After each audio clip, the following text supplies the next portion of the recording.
Ayan, magandang araw sa inyo mga sir at shout out na rin kay Sir Jesse na nagtatanong ng vacuum connection ng ating Toyota 1RC. So ito po nga sa likuran ko ay Toyota 1RC.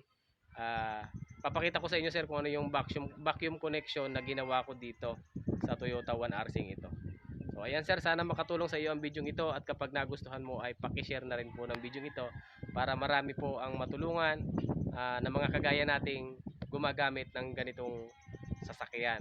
So yung mga nahihirapan sa vacuum connection, yun talaga nagiging problema ng 1RC at napakahirap pong itono ng Toyota 1RC. So ganito po ang ginawa ko sir. So pakita ko sa inyo ang video ito. Ayan. So ayan, Sir Jesse, since luma na po itong sasakyang ito, hindi na po ito kagaya nung kabaguhan. Yung mga connection po ng vacuum ay marami na po dito ang na-condemn na. Ayan oh.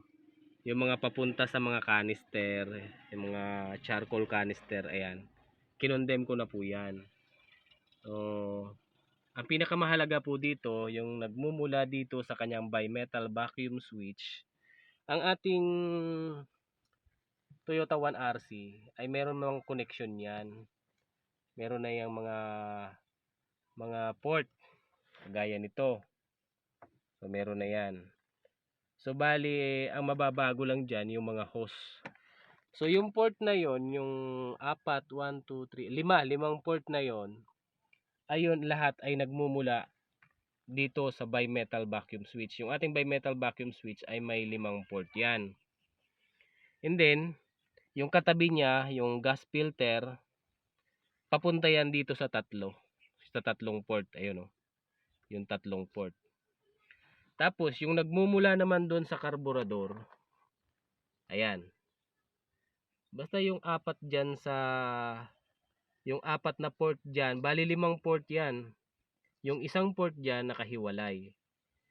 Which is yung nakahiwalay, yun yung papunta, yun yung vacuum ported. Yun yung papunta sa ating vacuum advancer.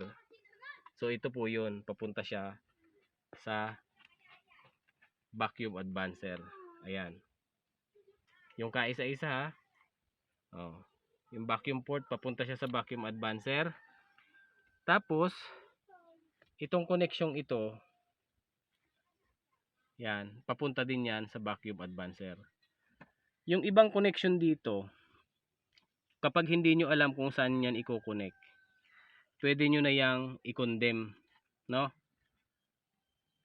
Kung hindi nyo alam kung saan yan. Basta't yung nandun sa carburetor, yan, nakakonect po dapat yung mga yan. So, ayan o. Nakakonect dapat lahat yan at dapat yan ay may vacuum.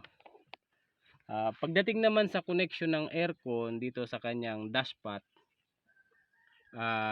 yung isa dito nakakonect sa kanyang steering assist, and then yung isa nandito sa kabila. Tapos yung taas ay i-connect nyo sa BSB, no? Tapos kukuha kayo ng linya sa mga port na nagmumula sa gas filter o di kaya sa ating, mas maganda kung nagmumula sa gas filter kagaya nito. Nagmumula siya sa gas filter, papunta siya dito sa BSB.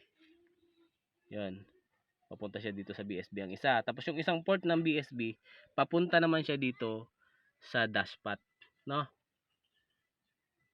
Ito naman yung kapag nag-open ka ng aircon, ito yon, hihilahin niya to para tumaas yung ating idle. So yun lang yung connection niyan. So pero hindi talaga yan ang tunay na connection niyan ha. Meron kayong makikitang vacuum diagram. Marami namang vacuum diagram na nakikita dyan sa Google. So gayahin nyo lang yun. Ito kasi bali ginawan ko lang to ng paraan kasi yung iba namang parts nito ay wala na, kagaya nito. Kailangan lang wala tayong vacuum leaks. Kaya ito, condemn na rin yan, tinabunan na ang butas niyan. Kasi ito, sa charcoal canister to, ay bali luma na kasi to, bali wala nang mga ganun. Pero pagdating doon, buhay pa rin yung connection na yun. Oh. Ayan. So, ang mahalaga lang naman, malagyan nyo ng vacuum yan. Tapos kapag hindi nyo alam yung iba, ay i-condemn nyo na lang. Ang mahalaga, yung ating vacuum advancer, may connection siya, may vacuum siya. Nga pala, itong sa vacuum advancer, dapat magkakaroon lang siya ng vacuum kapag tinapakan mo yung gas. Ito. Kapag tinapakan mo ang gas, magkakaroon siya ng vacuum. Kapag naka-idle ka, wala siyang vacuum. Ito namang isa, yung vacuum ported na galing sa karburador, may vacuum siya kapag naka-idle. Kapag tumapa ka ng gas, mawawala ang vacuum niya. Ito naman, kapag tumapa ka ng gas, magkakaroon ng vacuum. Pero kapag naka-idle ka, mawawala ang vacuum. Ang mangyayari, nagpapalitan lang silang dalawa. No? Ang nangyayari, laging naka-advance yung ating timing.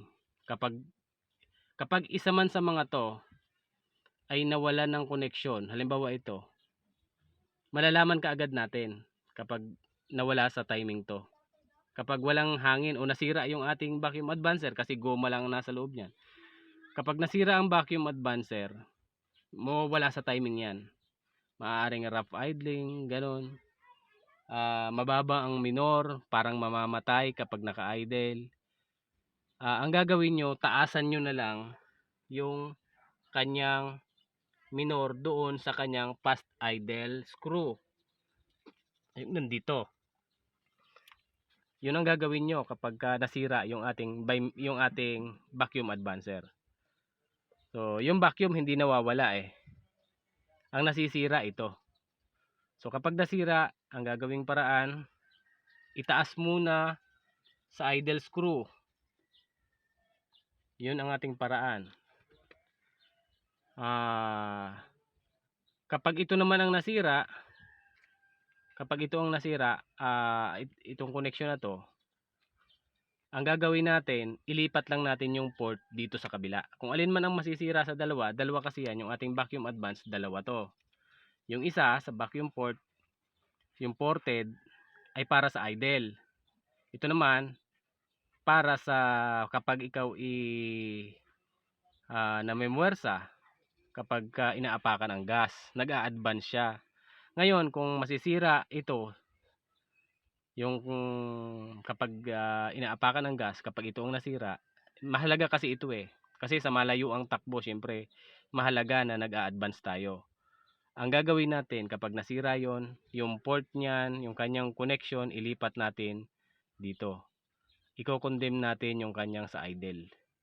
Ang gagawin natin, hindi naman natin, tatakpan natin to, kukondem mo to. Yun.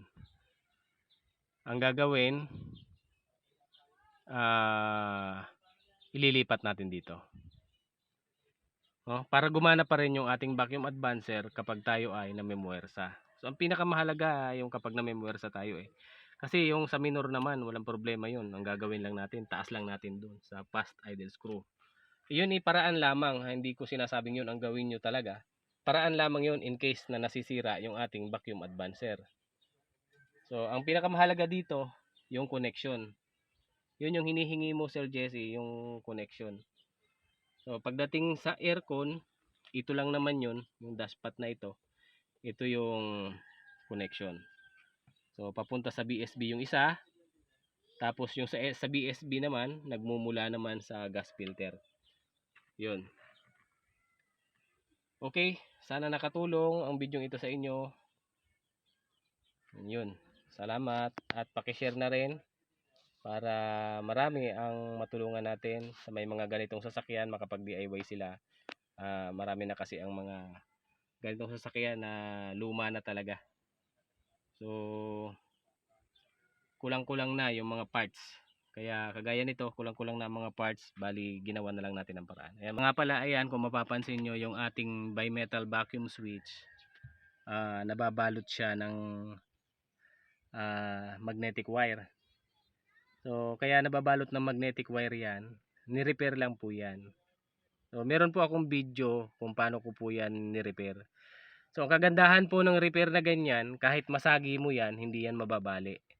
Kasi ang mga bimetal vacuum switch ay plastic lang po yan, kalaunan lumulutong, masagi ng konti ng mekaniko, mababali yan. So iyan po ay hindi na mababali. Ibig ko sabihin yan, mas matibay pa sa bago, no? Ayan, hindi na yan basta-basta masisira unless sirain mo talaga. Ayun, ganyan po kaganda yung ating bimetal vacuum switch. Bali iyan po ay may kapatid. Yan po ay may kapatid. Bali meron po akong isa pang ni-repair sa isang van, itong isang ito. Ayan. So, tingnan natin yung kanyang bimetal. Ayun. Yung kanyang bimetal vacuum switch. So, ayan yung connection. So, kinondem na rin pala yung ibang connection nito. Patay na rin.